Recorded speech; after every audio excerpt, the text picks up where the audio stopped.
El día de hoy seguimos con este estudio de la salutación que hace el apóstol Pablo a esta iglesia a través de su carta. Y el día de hoy vamos a ver cómo Pablo es siervo y apóstol del Señor Jesucristo.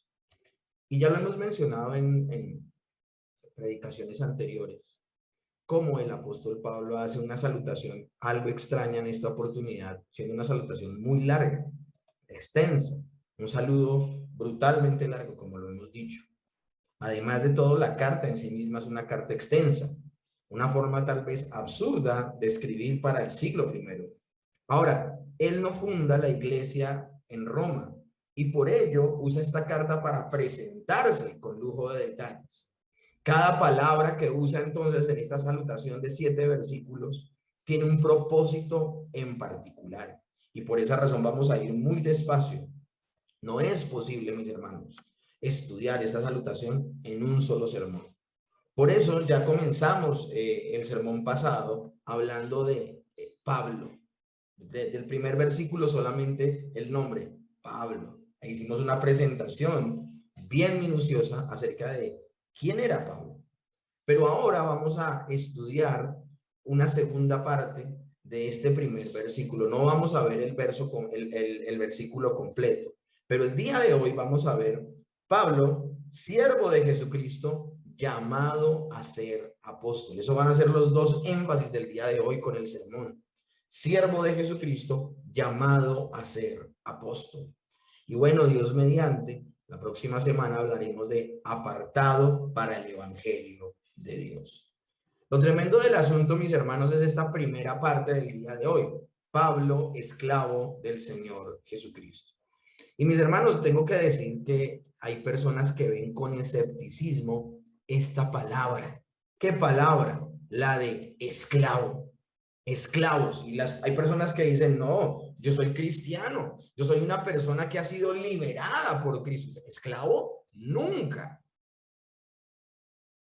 Y mis hermanos, aún no es que nos ayude mucho la cultura pop del día de hoy, ¿no? Hay una película que a mí me encanta, que es la de Corazón Valiente, la historia de William Wallace.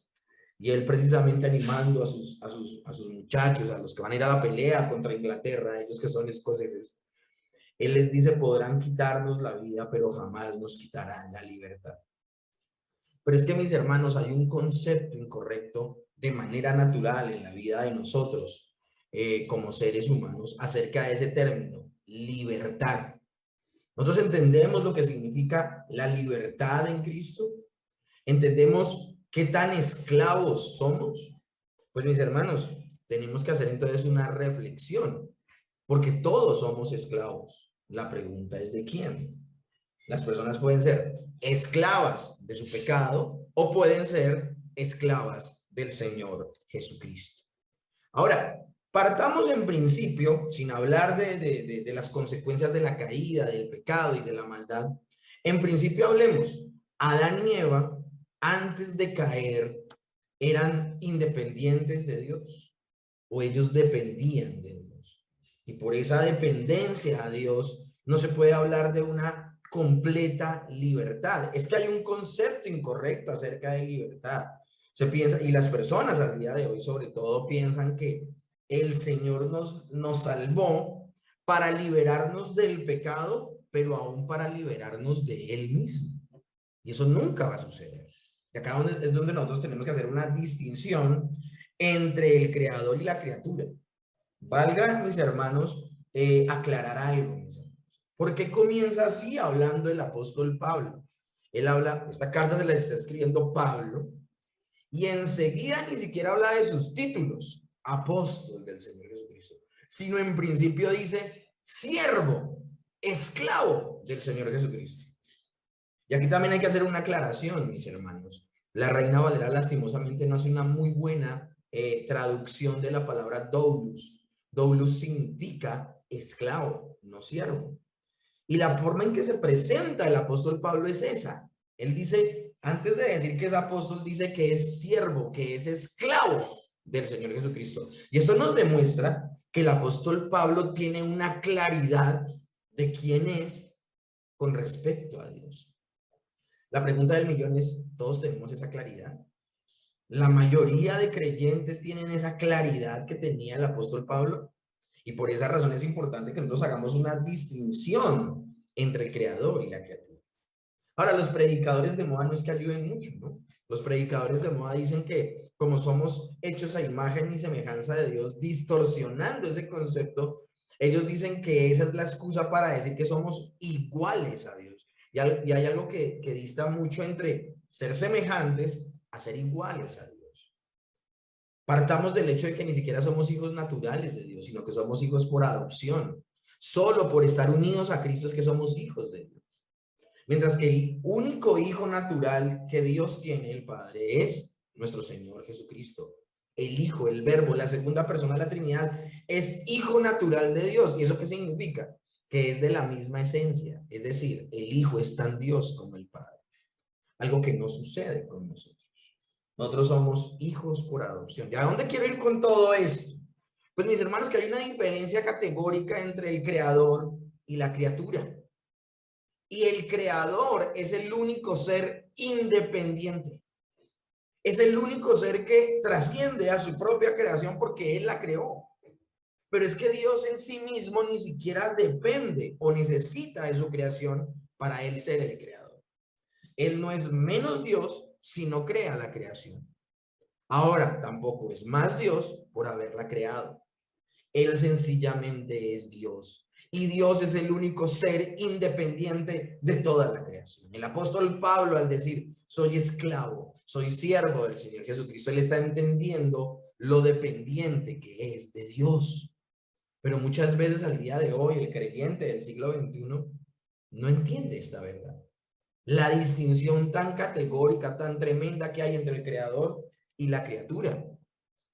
Fueron esas concepciones erradas de la criatura moral del ser humano que lo llevaron a pecar.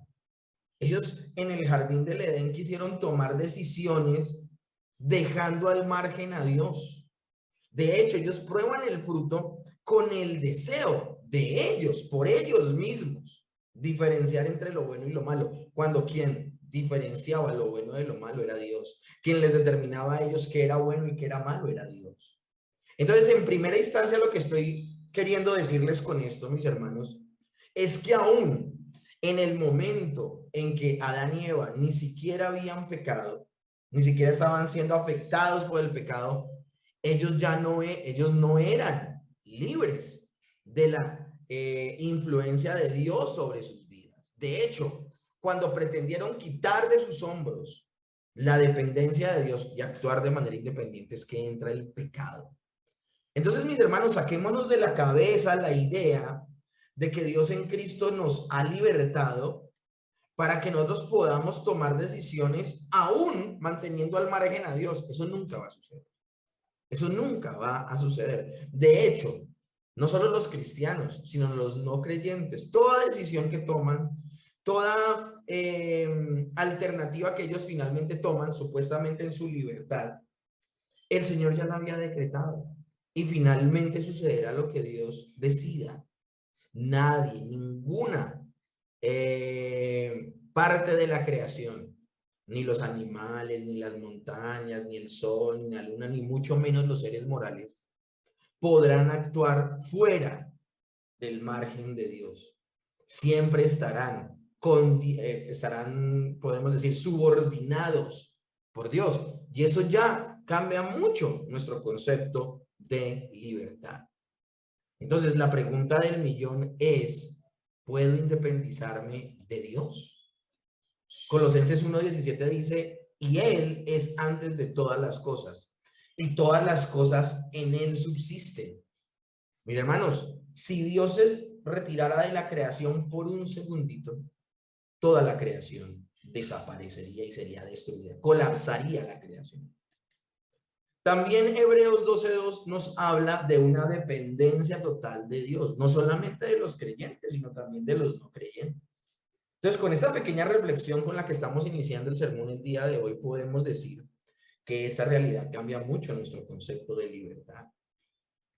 Entonces, mis hermanos, adicional a este concepto que estoy planteándoles y que estoy estableciendo el día de hoy, que tenía muy claro el apóstol Pablo, también se le suma otra razón. Y otra razón que hay para poder decir que somos esclavos de forma natural es precisamente lo que les acabo de mencionar. Adán y Eva, en su deseo de actuar de manera independiente de Dios, ellos pecan.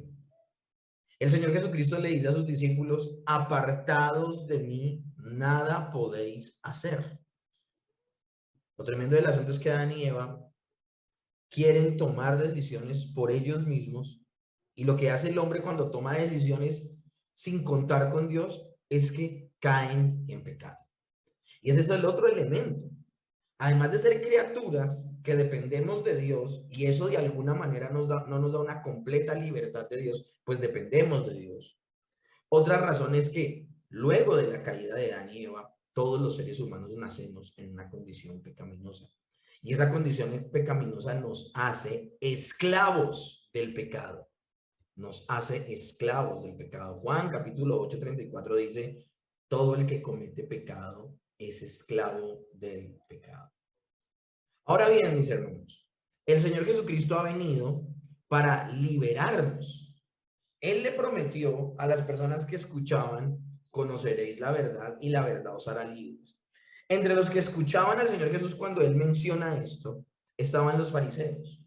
Y los fariseos brincan y le contestan al Señor Jesús luego de estas declaraciones: nuestro padre es Abraham. ¿Cómo así que somos esclavos si nacimos libres? Ellos están diciendo, ellos se llenan la boca diciendo esto. O sea, ¿cuál conocer la verdad para ser libres si nosotros nacimos libres? Nuestro padre es Abraham. Pero miren lo que le contesta el Señor Jesús. Entonces Jesús les dijo: si ustedes fueran hijos de Abraham, harían lo que el mismo Abraham hizo. Sin embargo, ahora ustedes tratan de matarme. Soy un hombre que les ha dicho la verdad que recibió de Dios. Abraham no hizo nada de esto. El Señor Jesús les dice: si ustedes fueran hijos de Abraham, las obras de Abraham harían. Y lo que hizo Abraham fue exaltar la verdad y seguir el consejo de Dios. Mientras que los fariseos estaban actuando completamente diferente de Abraham, porque ellos se resistían a la verdad, esa verdad que los haría libres. Ellos resistían esa verdad y deseaban matar al Señor Jesús. Es decir, lo que caracterizaba a Abraham, que era el buscar la verdad, el depender de Dios porque sabía que solo Él lo podía hacer libre, esas características no estaban en los fariseos. Y mis hermanos, si a ti o a mí nos ofende la verdad, tenemos un problema. Ellos están ofendidísimos porque el Señor Jesús les dice: ustedes, aunque se creen libres, no lo son. Pero mis hermanos, si la mentira te agrada a ti o me agrada a mí, ya no tengo solo un problema, tengo dos problemas. Nosotros debemos buscar la verdad, mis hermanos, aunque esta, por nuestra naturaleza caída, nos ofenda. Es la verdad y no la podemos cambiar. Mis hermanos, no podemos cambiar la verdad por la mentira porque estaríamos completamente perdidos. Entonces el Señor les va a dejar completa y categóricamente claro a los fariseos cuál es su condición verdadera. Verso 41 del mismo capítulo 8 de Juan dice: ustedes hacen lo que su padre hace. Ellos les dijeron: nosotros no somos como esos hijos que nunca han conocido a su padre. Tenemos un solo padre, que es Dios. Jesús les dijo: si fueran Dios su padre, me amarían, porque yo vengo de Dios y ahora estoy aquí. No vine por mi cuenta, Él me envió. Y Él va a terminar este discurso diciéndole a los fariseos: vosotros sois de vuestro padre el diablo, porque las obras de vuestro padre queréis hacer. Él ha sido homicida desde el principio y padre de mentira. Entonces, mis hermanos, una persona que no abraza la verdad de las Escrituras, sino que quiere seguir su propia verdad, no está dependiendo completamente de Dios y es esclavo del pecado, porque está tratando de tener su propia verdad. Ahora, una persona que practica el pecado es esclava del pecado. Mis hermanos, les tengo noticias. Una forma de comenzar correctamente el camino de la salvación es primeramente reconociendo que por naturaleza somos esclavos. Así toda la vida hayamos pensado que somos libres. Eso lo tenía claro el apóstol Pablo desde que se encontró con el Señor Jesús en camino a Damasco. Él entendió que era sencillamente un hombre perdido que necesitaba gritos de un Salvador. Y es precisamente por eso que el apóstol Pablo puede escribir luego de su conversión, mucho tiempo después en la carta a los Gálatas: Cristo nos libertó para que vivamos en libertad. Por lo tanto, manténganse firmes y no se sometan nuevamente al yugo de esclavitud. Él sabía que había sido liberado del pecado por el Señor Jesucristo. De hecho, él puede decir: así que si el Hijo os libertare, seréis verdaderamente libres. Eso es lo que decía el Señor Jesucristo a estas personas. Seréis verdaderamente libres. Y los fariseos se resistieron a creer esta verdad, imagínense. O sea, esto es impresionante. Es impresionante que las personas se resistan a creer que están en esclavitud. Por eso hay muchas personas escépticas a esta verdad. Hemos dejado claro entonces dos cosas. Uno, tiene que cambiar nuestro concepto de libertad. Y aún el hombre en su mejor estado antes de caer dependía completamente de Dios. Y el hombre no estaba libre de lo que Dios hacía con su vida.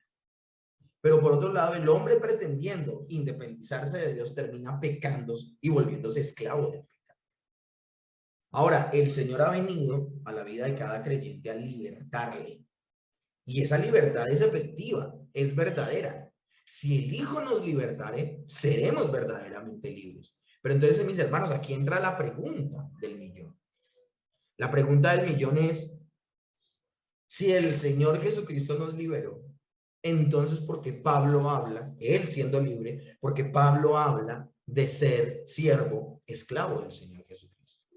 Bueno, la palabra siervo significa esclavo, doulos, y describe a alguien que está sujeto a la voluntad de su Señor, que está totalmente a su disposición, que no vive para agradarse a sí mismo, sino que vive para agradar a Dios, vive para la gloria de Dios. Al usar este término para describirse, los apóstoles, no solo Pablo, están expresando su absoluta devoción y sujeción voluntaria a Cristo. Están expresando su actitud de absoluta obediencia a su Señor. Algo a lo que no solo los apóstoles fueron llamados, sino todos los que somos de Cristo hemos sido llamados a eso, a esa obediencia incondicional a la que nos va a habilitar para ser esclavos efectivos del Señor Jesucristo. El Señor llama a esto, mis hermanos, la ley de Cristo. La ley de Cristo es que nosotros ya obedecemos al Señor luego de haber nacido de nuevo. Ya no obedecemos a Dios con el propósito de salvarnos porque ya no sabemos algo, sino que obedecemos a Dios porque se nos ha cambiado el corazón. Y al cambiarse nuestro corazón ya no somos esclavos del pecado, somos esclavos de Cristo porque nuestra profunda necesidad es agradar a Dios, vivir para su gloria. Ya no es una obligación impuesta, lo queremos hacer porque el Espíritu Santo que nos ha dado vida ahora nos lleva a eso. Entonces la verdadera libertad del pecado es que ahora somos esclavos de Cristo y vivimos solo para hacer su voluntad. Ahora, mis hermanos, vamos a reflexionar en la segunda parte que dice el verso 1 del capítulo 1 de la carta a los Romanos.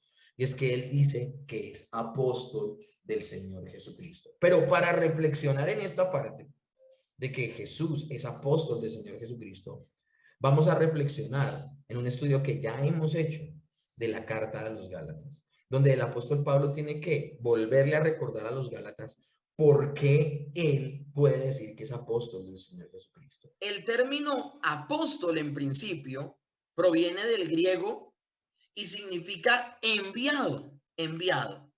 Y hay varios textos que, aunque nuestras traducciones se traducen de otra manera, la traducción original al griego lo que significaba era apóstol. Por ejemplo, en 2 de Corintios capítulo 2 verso 23 dice: en cuanto a Tito, que es mi compañero y conjunto, o sea, compañero de viaje para con vosotros, acerca de nuestros hermanos que son apóstoles de la iglesia y la gloria de Cristo. Aquí está hablando el apóstol Pablo de una manera muy general, al decir todos los que son enviados.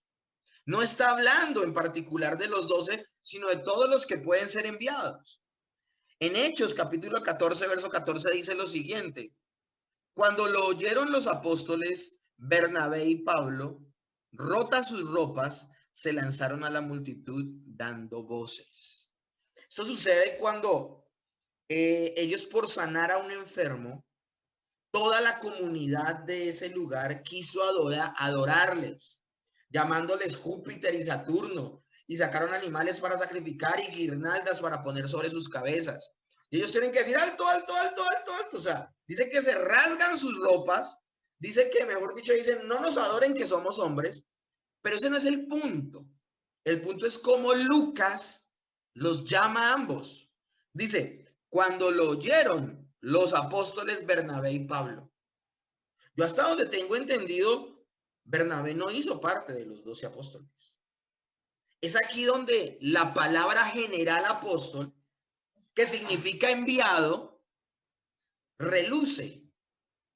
Toda persona que había sido enviada con una comisión se le llamaba apóstol. Ese es el significado general.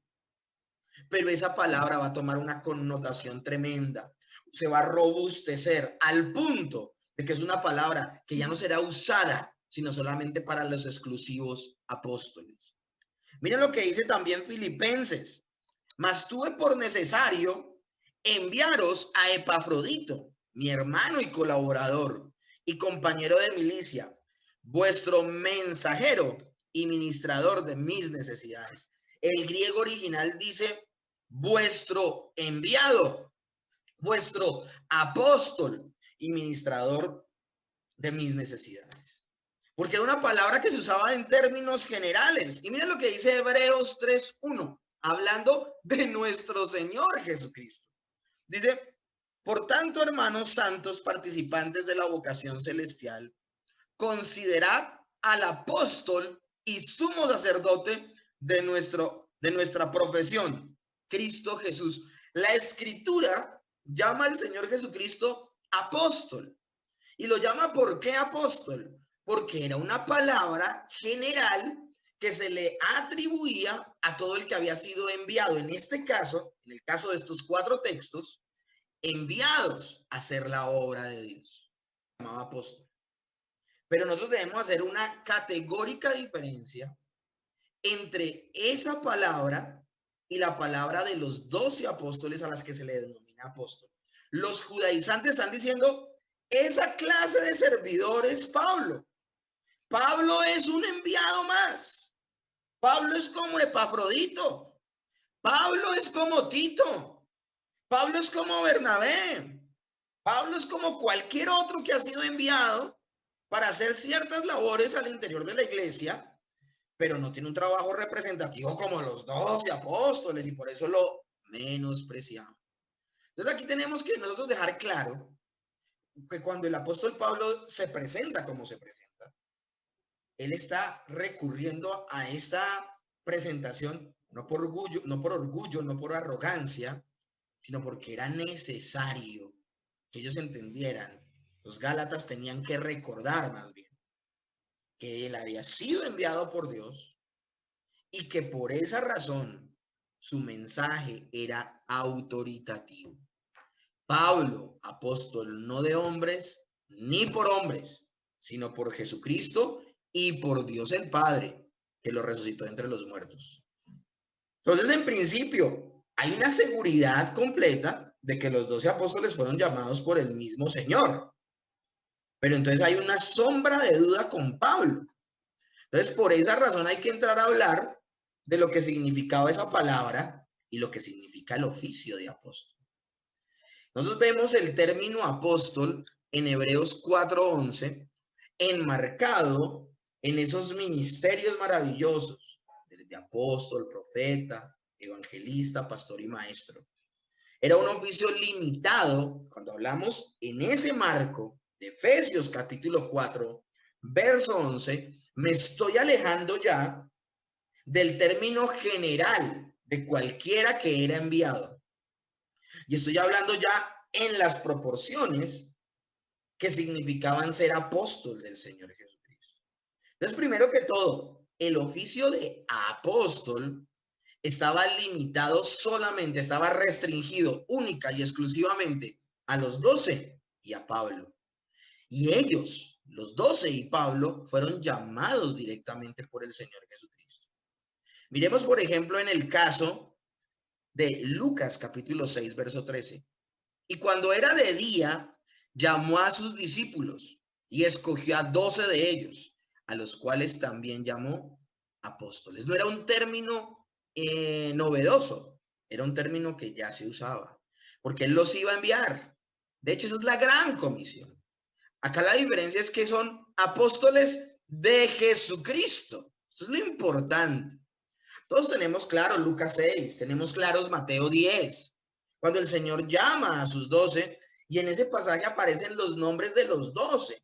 Y si aparecen los nombres de los 12 es porque el Señor quería que quedara categóricamente claro a quienes había llamado y a quienes les había dado la autoridad de sanar enfermedades, echar fuera demonios y predicar el evangelio. Esto es importante tenerlo en cuenta. Listo, alguien puede decir, bueno, está hablando de los 12. ¿Y Pablo? Bueno, Pablo va a presentar en varias oportunidades su llamado. Más adelante nos vamos a dar cuenta cómo el apóstol Pablo en varios momentos del libro de Hechos tiene que dar su testimonio de cómo fue su conversión para que la gente entienda que directamente el Señor fue quien lo llamó. En una de esas oportunidades dice el apóstol Pablo lo siguiente, Primera de Corintios 15, del 8 al 9. Y él está mencionando a toda la gente que se le ha aparecido el Señor Jesús. Él viene mencionando a toda la gente. Ha mencionado a varias mujeres, ha mencionado a los 12. De hecho, menciona de manera cronológica y ordenada cómo se le apareció a cada persona. Nombra hasta un medio hermano del Señor Jesús que se le aparece y que por fin cree en él, porque ni siquiera en vida creyó en su hermano Jesús, que era el Cristo. Eso es tremendo, es impresionante. Y cuando termina de hacer ese relato, él dice, y por último, porque él está nombrando a todos los que se les ha aparecido, y por último, como un nacido fuera de tiempo, dice la Nueva Versión Internacional, mientras que la Reina Valera dice como un abortivo. A mí me gusta más lo que dice la Nueva Versión Internacional porque se expresa mejor, como a uno nacido fuera de tiempo. Se me apareció también a mí. Admito que yo soy el más insignificante de los apóstoles y ni siquiera merezco ser llamado apóstol porque perseguí a la iglesia de Dios. Entonces el apóstol Pablo está dejando completamente claro que fue llamado por el Señor Jesucristo. Ahora, la autoridad de los apóstoles, hablando de los 12 y de Pablo, es una autoridad única y limitada a aquellos que ostentaban el oficio de apóstol. Por eso vuelvo y les repito, Mateo capítulo 10, verso 1, se enfoca en esto. Entonces, llamando a sus 12 discípulos, les dio autoridad. ¿A quién? A sus 12 discípulos sobre los espíritus inmundos para que los echase fuera y para sanar toda enfermedad y toda dolencia. Inmediatamente en el verso 2 pasa a nombrar a todos y cada uno de los 12. Lucas capítulo 9, verso 1. Habiendo reunido a sus 12, les dio poder y autoridad sobre los demonios y para sanar enfermedades y les ordena predicar inmediatamente el evangelio. Eso nosotros lo pudimos ver de manera hermosa cuando predicamos el evangelio de Mateo. En el evangelio de Mateo, como vamos viendo verso por verso todos los capítulos, nosotros cuando llegamos al capítulo 10 y nos damos cuenta que el Señor les da autoridad, esto es impresionante porque Él está delegando su autoridad sobre sus discípulos. No es que los discípulos tengan poder en sí mismos, sino que se les ha delegado una autoridad. No es que de ellos salga una energía, no es que de ellos salga una unción, que le han dado un nombre tan terrible, le han dado una interpretación tan terrible al término unción. Se piensa que unción es el poder sobrenatural que puede pasarse de una persona a otra con la imposición de manos. O sea, se sacan de contexto textos cuando Elías ora por Eliseo y se sacan de contexto pensando que es como un poder que tienen las personas y que pueden negociar o traspasar, cuando si el apóstol tenía la autoridad de sanar enfermos, de echar fuera demonios y de predicar el evangelio, era porque era una autoridad delegada por el Señor Jesucristo. Eso de una autoridad delegada, yo ya lo expliqué en otros escenarios. Más o menos para que ustedes entiendan, una autoridad delegada es un oficial de tránsito vestido completamente con el uniforme de esa entidad. Tiene su placa, tiene su pito, tiene toda su indumentaria. Pero toda esa indumentaria refleja que él tiene una autoridad delegada por el Ministerio del Transporte. Y resulta que viene una tractomula que en poder, en fuerza, se lo lleva. Y este hombre solo con levantar la mano y decirle alto, ese monstruo mecánico se detiene y se sujeta al que está conduciendo a la persona que le dice alto. Yo pregunto, ¿esa persona hizo fuerza? Este oficial de tránsito, mejor dicho, tuvo que esforzarse, sacar su poder. No, es una autoridad delegada. Él sencillamente cree a la autoridad investida que se le ha dado por ser oficial de tránsito. Lo mismo sucedía con los apóstoles. Pero resulta que esa autoridad que el Señor Jesús se la delegó solo a los 12. Se la delegó solo a Pablo. No se la delegó a todo el mundo. Entonces nosotros tenemos que tener mucho cuidado con esto. Pablo, al defender su apostolado, enfatizó que él realizaba las señales de un verdadero apóstol. Ahora, ¿cuáles son esas señales? Segunda de Corintios 12, del 11 al 12 dice, me he hecho un necio al gloriarme. Vosotros me obligasteis a ello, pues yo debía ser alabado por vosotros, porque nada he sido menos que aquellos grandes apóstoles. Aunque nada soy, con todo, las señales de apóstol han sido hechas entre vosotros en toda paciencia por señales, prodigios y milagros. Y aquí esto es interesantísimo, mis hermanos. Cuando el apóstol Pablo habla de me tengo que gloriar a mí mismo, está hablando de que él les tiene que recordar que es apóstol. Y es un acto el mismo apóstol Pablo dice, es un acto de necedad, que yo tenga que recordarles quién soy. O sea, es una situación tan incómoda para mí, que el mismo hecho de hacerlo, me siento mal al hacerlo.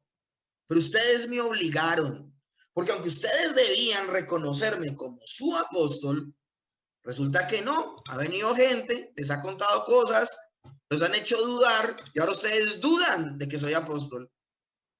Lo tremendo del asunto es que el apóstol Pablo le dice a esa iglesia, a los corintios, les dice, lo tremendo del asunto es que yo no tengo un título porque tengo un diploma en la casa.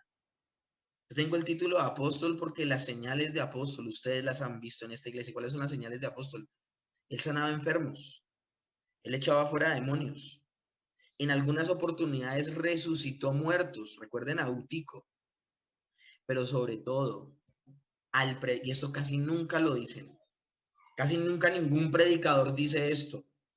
Una señal importante de un apóstol es que su predicación, acompañada del Espíritu Santo, por ser una predicación bíblica, por ser una predicación obediente al mensaje de salvación, unida al Espíritu Santo, generaba convertidos, generaba conversos. Una señal misma del apostolado eran las iglesias que se habían levantado. Ahora, con esto no estoy diciendo lo que dicen al día de hoy. Es que un apóstol es el que funda iglesias, el que abre iglesias. Al día de hoy abrir iglesias es muy fácil. Se necesita solo de plata, un lugar grande y llenar de expectativas a la gente para que se llene un lugar.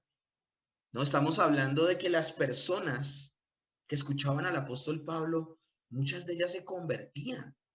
Y se convertían, eran verdaderos nuevos nacimientos. Ahora no estoy diciendo que los produjera él, los producía Dios a través de una predicación honesta y la acción del Espíritu Santo. Pero es que lo tremendo del asunto es que esas son las maravillas, señales y prodigios. Esos son los milagros que se realizaban por mano del apóstol Pablo. La palabra de Dios dice que aún con los delantales de Pablo, la gente los tocaba y se sanaban. Él les tiene que recordar eso. Es un acto mismo de necedad, dice el apóstol Pablo. Ustedes deberían reconocerme. Ahora, lo terrible del asunto es que ni siquiera los que hablaban y ponían en tela de juicio el apostolado de Pablo tenían estas señales, tenían este comportamiento ministerial. O sea, la gente que criticaba a Pablo no tenían nada, o sea, eran sencillamente personas que querían cuestionar. Ahora, ya que hemos hablado de las señales, hablemos de los requisitos para ser apóstol. Hechos capítulo 1, 21 al 22, nos narra qué es lo que hablan los apóstoles para poder entender la voluntad de Dios y escoger, llamar más bien, al sucesor de Judas. Entonces miren lo que dicen, ellos la tienen clara. Ellos tenían claro cuáles eran los requisitos para ser llamado apóstol. Es necesario, pues, que dentro de estos hombres que han estado juntos con nosotros, les tengo noticias, el Señor Jesús no solo tuvo 12 apóstoles, el Señor Jesús tenía otros discípulos. Acuérdense que Él envió a 70 también de 2 en 2 a predicar el Evangelio. A ellos también los envió a sanar enfermos y a echar fuera demonios. Y alguien acá podría decir, mira que hay otras personas que no son apóstoles, que no pertenecen a los 12 y también fueron comisionadas por el Señor Jesús para echar fuera demonios, sanar enfermos y predicar el Evangelio. Caíste. Les tengo noticias, mis hermanos. Esos 70 que fueron enviados de 2 en 2, sí, hicieron esa labor, pero solo pudieron sanar, echar fuera demonios en ese viaje misionero. Cuando volvieron, el don cesó. Mientras que el don que le fue dado a los 12 apóstoles fue un don que permaneció en ellos para siempre. Fue un don que permaneció en ellos para siempre. ¿Por qué? Porque ellos iban a tener la labor de escribir el Nuevo Testamento. Y se necesitaba que con el respaldo de esos dones y de esas maravillas y prodigios, la gente dijera, hombre, esta gente viene de Dios, tenemos que prestarle atención, tenemos que escucharles. Y no solamente escuchar su predicación, sino hacer caso a sus enseñanzas autoritativas escritas, que se convirtieron en el Nuevo Testamento. Cerrando paréntesis, dejo claro que el Señor no solo tenía 12, tenía más discípulos. De hecho, en el aposento alto nos vamos a encontrar, esto sucede antes del aposento alto, y en el aposento alto hay 120 personas, es decir, los 12 y 108 personas más. Entre esas 108 personas más, entre hombres, varones, que llenaran estos requisitos, era que se iban a escoger al sucesor de Judas. ¿Cuáles son esos requisitos? Es necesario, pues, que de estos hombres que han estado junto con nosotros todo el tiempo, que el Señor Jesús entraba y salía entre nosotros, comenzando desde el bautismo de Juan hasta el día en que entre nosotros fue recibido arriba, uno sea hecho testigo con nosotros de su resurrección. O sea, era necesario para ser apóstol que ellos hubiesen estado durante todo el ministerio terrenal del Señor Jesús de 3 años. Se necesitaba que desde en que el Señor fue bautizado hasta que ascendió a los cielos, esas personas que habían tenido esa constancia, esa perseverancia, que habían estado allí aprendiendo, siendo discipulados, que el Señor los conoció, los vio, de entre ellos se escogiera la persona. Acuérdense que fueron 2 y la suerte cayó sobre uno de ellos y fue escogido. Acá tenemos entonces algunos requisitos, pero sigamos leyendo. Primera de Corintios 15, del 8 al 9. Alguien diría, bueno, entonces el apóstol Pablo queda completamente descartado. Él no vio al Señor Jesucristo en carne. Él tuvo una visión en el camino a Damasco. Obviamente se le está apareciendo el Señor Jesús, pero en una visión. ¿Eso de alguna manera cambiaría las cosas? Bueno, escuchemos. Primera de Corintios 15, del 8 al 9. Y por último, como a uno nacido fuera de tiempo, se me apareció también a mí. Admito que soy el más insignificante de los apóstoles y que ni siquiera merezco ser llamado apóstol porque perseguía la iglesia de Dios. Así como el Señor Jesús llamó a sus 12 apóstoles, dice Mateo 10, que él se fue a orar toda la noche. Y luego de haber orado toda la noche, llamó a sí mismo a los que quería que estuvieran con él. Así como el Señor Jesús llamó a esos 12, y luego posterior a eso en Hechos 1, escogió también a Matías, El Señor Jesús fue el que se apareció de manera voluntaria en la vida de Saulo de Tarso y lo llama al ministerio, lo llama como apóstol de los gentiles. Es lo que dice el verso 10. Pero por la gracia de Dios soy lo que soy, y su gracia no ha sido en vano para conmigo. Antes he trabajado más que todos ellos, pero no yo, sino la gracia de Dios conmigo. Alguien podría decir, bueno, ¿y a mí cómo me consta que el apóstol Pablo trabajó más que los demás apóstoles? Bueno, mis hermanos, lo dice la Escritura. Y si pues tú vas a dudar de lo que dice la Escritura, pues eso deja mucho que decir. Pero miren, mis hermanos, de 27 libros que hay en el Nuevo Testamento, ¿cuántas cartas escribió el apóstol Pablo? ¿13, 15? Más de la mitad del Nuevo Testamento lo escribió el apóstol Pablo, con inspiración divina y revelación. Una cosa impresionante. La doctrina que nos enseña el apóstol Pablo en el Nuevo Testamento es completamente fundamental para el cristianismo. La forma en que explica la cena del Señor, la forma en que trata con los problemas de la iglesia y que se han convertido en directrices autoritativas del Señor para la iglesia. Claro, mis hermanos, que ha trabajado mucho. El evangelio se tomó a toda Asia por la predicación, el Asia Menor, por la predicación del apóstol Pablo. Llegó hasta Roma con el evangelio. Entonces, mis hermanos, debemos tener en cuenta esto. Alguien podría decir, bueno, pero es que el apóstol Pablo no tuvo la oportunidad de ser enseñado como fueron enseñados los 12. No. El mismo apóstol Pablo dice que él fue enseñado por el Señor durante 3 años, en el mismo Damasco y en Arabia. 3 años. Dice el apóstol Pablo en sus cartas que él no aprendió el evangelio por los apóstoles, sino que lo aprendió directamente del Señor Jesucristo. Dice el apóstol Pablo en sus cartas que él fue al tercer cielo y vio cosas que no le es permitido decirle a nadie. Una cosa impresionante. Dice el apóstol Pablo que aún el Señor permitió un aguijón en la carne para que él no se enorgulleciera por todos los privilegios que recibió de parte del Señor. Porque es que es algo impresionante la forma en que el apóstol Pablo le enseñó a la iglesia el evangelio. Mis hermanos, hay apóstoles que no son mencionados en absoluto en el Nuevo Testamento. Solo son mencionados en Lucas y en Mateo, donde se nombran a los 12. Y no se vuelven a nombrar en ningún lugar más. El apóstol Pablo fue un apóstol importantísimo a nivel doctrinal. Para la formación de la iglesia, el Señor lo usó. Uno que persiguió a la iglesia. Se convirtieron sus enseñanzas apostólicas en fundamentales para levantar la iglesia. Entonces, esto es impresionante. El apóstol Pablo no era menor que los 12. Y los 12 no son menores que el apóstol Pablo. Para nada, en absoluto. Entonces, ahora, si hacemos nosotros un resumen del término apóstol, sí, es un representante de Cristo que tenía autoridad particular en la iglesia primitiva. Realizaba señales, maravillas y milagros. El apóstol tenía que ser por excelencia testigo de la resurrección de Cristo. Y era un don limitado a la formación de la iglesia. Eso donde lo dice Efesios 2:20. Habla de los apóstoles y profetas como el fundamento de una casa que es la iglesia. Ahora, estos apóstoles recibieron revelación directa del Señor. Lo vamos a ver en Gálatas 1:12. Y cuando hablamos de revelación directa, que el Señor les hablaba, les enseñaba.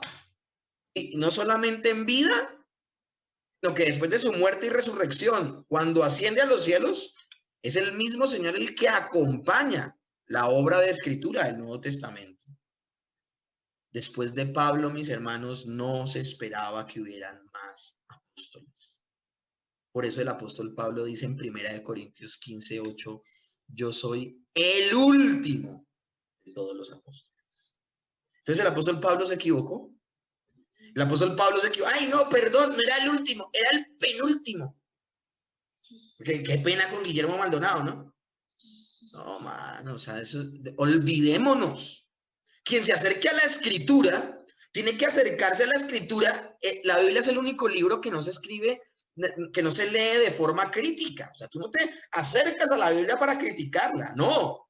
Te acercas a la escritura para sujetarte a ella, para obedecerla. Y si el apóstol Pablo dice que él es el último apóstol, dice, hermano, les tengo noticias, es el último apóstol. Punto, se acabó. Un don que tenían los apóstoles era el don de sabiduría, y esto es importantísimo. Y cuando hablamos de que tenían el don de la sabiduría, era que entendían el sistema completo de la verdad revelada. Es decir, un verdadero apóstol no tuerce la doctrina, sino que la comprende tan bien que aún le facilita a otras personas poder entender esos misterios revelados por Dios a través de sus vidas. Es una completa contradicción que se levante una persona diciendo que es apóstol y predica todo lo contrario a lo que predicaron los verdaderos apóstoles. Porque un verdadero apóstol le da una lectura correcta a las escrituras. Y no solamente le da una lectura correcta a lo que ya ha sido escrito, sino que su interpretación es tan clara que sigue el Señor generando escritura a través de ellos que se convierte en la doctrina apostólica. Tema que hablamos ayer precisamente en el sermón.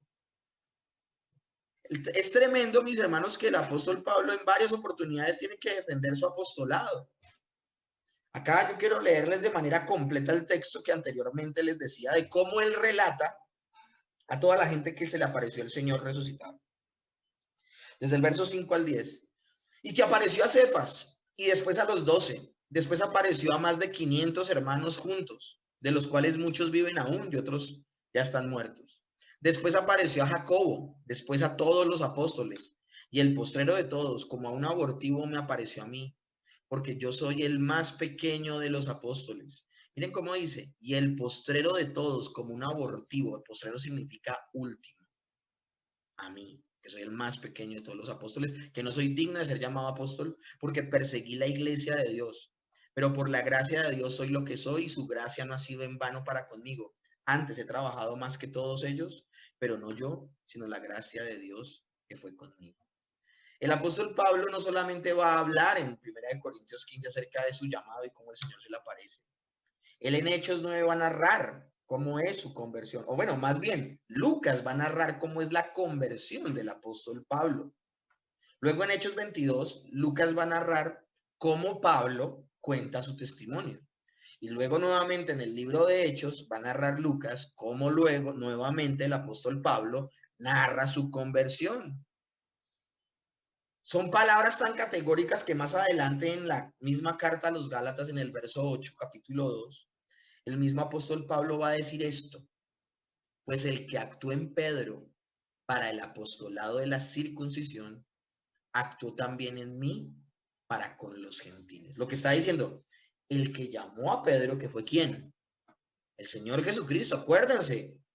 No dejarás de ser pescador normal para ser pescador de hombres. Listo. El apóstol Pablo lo que está diciendo es, el que llamó a Cefas, el que llamó a Pedro, me llamó a mí. ¿Quién llamó al apóstol Pablo? Nuestro Señor Jesucristo. Ahora, ¿por qué era tan importante esto, mis hermanos? Esto no es una cuestión de egos. Esto es una cuestión de doctrina, mis hermanos, porque el apóstol por excelencia genera doctrina. Y es que, mis hermanos, lo peor que le ha podido pasar a la iglesia, bueno, entre muchas cosas que le han sucedido horribles, con herejías terribles, que le ha sucedido a la iglesia, una de las cosas más terribles que le ha podido suceder a la iglesia es eso de la sucesión apostólica, fenómeno que comenzó con la iglesia de Roma. Lo contaba con lujo de detalles ayer en la predicación. Y por eso es que dicen que el Papa es el sucesor de Pedro. Pero resulta que esa práctica demoníaca y completamente incorrecta se filtró también en la iglesia protestante. Desde el año 2001 se empezó a levantar un grupo de personas diciéndose profetas y augurando supuestamente oráculos y pitonisas que son completamente ciegas, diciendo que se aproximaba una era apostólica. Entre ellos, Peter Wagner, que decía, ahora estamos viendo, esto es en el año 2001, ahora estamos viendo ante nuestros ojos el cambio más radical en la forma de hacer iglesia desde la Reforma Protestante. Ese man no sabe ni lo que está hablando. El oficio de apostolado no fue un fenómeno solo del primer siglo de la historia de la iglesia, sino que también está funcionando en el cuerpo de Cristo hoy. Por eso hay una gran X en esa diapositiva, mis hermanos. Eso es falso. Son ministerios que fueron diseñados por el Señor para fundamentar la iglesia. Los profetas y los apóstoles tenían la labor de escribir la Biblia. Todo lo que ellos enseñaban quedaba escrito en la Biblia y se convertía en una enseñanza autoritativa para la iglesia. Por esa razón, la carta a los Gálatas no es una carta que fue solo para los Gálatas, sino que es para nosotros. Y lo que aprendemos de ella es maravilloso. Por eso la carta de Judas no solamente fue para esos judíos a los que se les advirtió de la apostasía, sino que es para nosotros al día de hoy. Y no para que nosotros guiñemos el ojo y digamos, esto sí, esto no. No, completo. El verdadero creyente cree en la inspiración verbal y plenaria de las escrituras. Y esas escrituras fueron escritas por hombres que fueron llamados de manera especial por Dios. Moisés, los profetas y los apóstoles. Y esas personas son únicas e irrepetibles. Como para que se levante un hombre que no sabe dónde está parado, como Peter Wagner, y diga que al día de hoy pueden haber apóstoles. No puede haberlos, porque no llenan los requisitos. ¿Cuál de esos apóstoles vio al Señor Jesús? Ahora, muchos de ellos dicen que desayunan con Jesús y que salieron a pasear, pero que realmente, viniendo de esas fábulas y de esos cuentos, realmente, ¿quiénes vieron al Señor Jesucristo desde su bautismo hasta su ascensión? ¿Quién de ellos tienen verdaderamente señales y prodigios que no apartan a las personas de la sana fe, sino que las hacen depender cada día más y más de las mismas escrituras? Ustedes van a escuchar los sermones de Pedro diciendo, es que aquí se cumplió la escritura. Al apóstol Pablo diciendo, es que aquí se cumplió la escritura. Y una argumentación maravillosa. Pero lastimosamente está levantando este movimiento y juntamente con ese movimiento se está levantando esa supuesta nueva revelación, porque esta gente sabe el paquete completo. Y esta gente sabe que si se autodenominan profetas o se autodenominan apóstoles, ellos también pueden reclamar para sí revelación de Dios nueva. ¿Cuál es el peligro? Entonces la gente se aparta de las escrituras para escuchar esa revelación nueva. Y esto no es así. Cuando hablamos de que el ministerio apostólico y profético son ministerios fundamentales para la fundación de la iglesia, hablamos de que el fundamento de una casa solo se establece una vez en el principio de la construcción. La piedra angular es Cristo. Los fundamentos, los profetas y apóstoles. Y sobre ellos sobreedifican los evangelistas, pastores y maestros. Eso es lo que sucede, mis hermanos. Nosotros al día de hoy no tenemos que volver a levantar fundamentos. Una casa en un segundo piso no se vuelven a levantar fundamentos. Para nada. Y la alegoría que está usando el apóstol Pablo cuando cita Efesios capítulo 2, verso 2, está hablando en el símil de la construcción de una casa. Como perito constructor, fundamento lo pusieron los profetas y los apóstoles. La piedra angular sobre toda la edificación es nuestro Señor Jesucristo y los fundamentos los profetas y los apóstoles. Al día de hoy nadie puede generar doctrina nueva y nadie puede autodenominarse apóstol porque no llena los requisitos para hacerlo. Entonces estos son falsos apóstoles. Esos sí son falsos apóstoles. Y luego el apóstol Pablo, que ha dejado esto completamente claro, entonces lo que está diciendo con esta salutación es que su comisión fue divina, no fue humana. Por eso dice, no de hombres ni por hombres, ¿Quién lo designó? Claramente él lo dice, el Señor Jesucristo. ¿Quién lo designó? El Padre que lo resucitó entre los muertos. Ellos acusaban a Pablo de haber sido comisionado por los hombres, negar la comisión divina. Entonces se niega que él pueda dar una enseñanza autoritativa. Pablo, como un apóstol no tan importante como los 12, entonces se podía menospreciar la enseñanza del apóstol Pablo, pero resulta que no. El que llamó a Pedro fue el que lo llamó a él. Pablo no fue Pablo no recibió ese llamado y ese don de hombres, y no fue una comisión mediática, sino que su designación fue inmediata. Es decir, el término mediático o inmediático está hablando de medio. Él no fue llamado por un medio. Él no fue llamado a través de una persona. No, Dios mismo lo llamó. Jesucristo mismo fue el que se le apareció en el camino a Damasco. Y el Señor Jesucristo hace la voluntad del Padre, o sea que era un propósito de Dios. El apóstol Pablo fue designado por Dios y no por los hombres.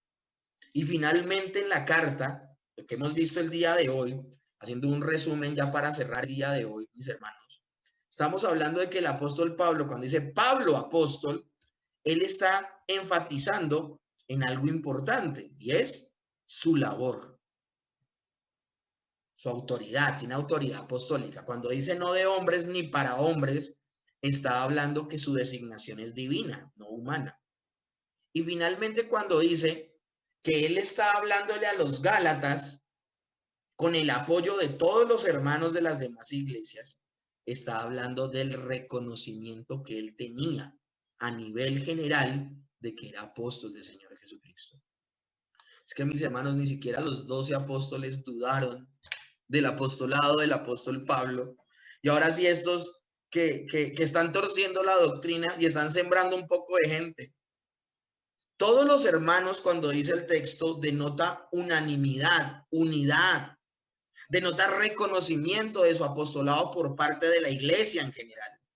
Cuando dice todos los hermanos que están conmigo, no se refiere a los que están mientras él escribe, sino a toda la iglesia que lo respalda. Y esto de toda la iglesia que lo respalda es importante, porque no solo van a respaldar su apostolado, sino que van a respaldar la reprimenda que está a punto de darles a los Gálatas. Todo esto lo vemos en una salutación, porque lo que está sucediendo en Galacia es gravísimo, mis hermanos. Se le está añadiendo al evangelio algo y está siendo pervertido. Cuando él termina diciendo, y todos los hermanos que están conmigo, hablo yo, Pablo, con el llamado del Señor, con el llamado de Dios, con el apoyo de toda la iglesia, a la iglesia de Galacia, está hablando de un saludo muy seco, que no adula, sino confronta. El ambiente entonces de esta carta desde el inicio es muy tenso. Y es muy tenso, mis hermanos, porque Dios ama. Y cuando ama, Él disciplina. Él reprende al que tiene por hijo. Y les tengo noticias. La gente en Galacia eran verdaderos creyentes que estaban siendo sacudidos por un ataque, pero eran hijos. Y Dios al que tiene por hijo lo va a reprender, lo va a disciplinar, le va a llamar la atención y lo va a hacer caer en cuenta. Los que le crean a esos mentirosos y se vayan, demostrarán que no eran parte de la iglesia de Dios, que no hacían parte del cuerpo de Cristo.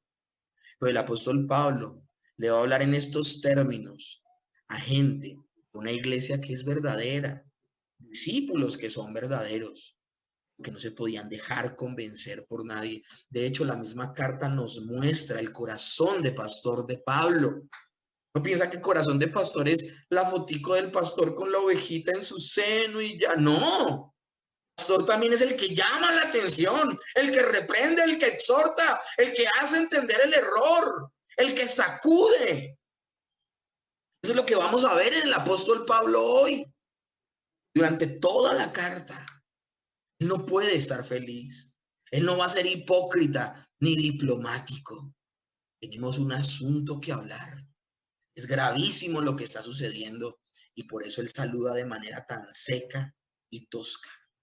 Mis hermanos, fieles son las heridas del que ama e inoportunos los besos del que aborrece.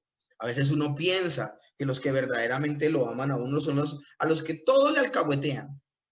No, la lectura es, el que verdaderamente te ama es el que te dice lo que está pasando bien o lo que está pasando mal. Entonces vamos a ver en esta salutación palabras firmes y fuertes que muestran la verdad. Dios es un Dios de orden. Nadie puede construir sobre otro fundamento que sea la enseñanza apostólica.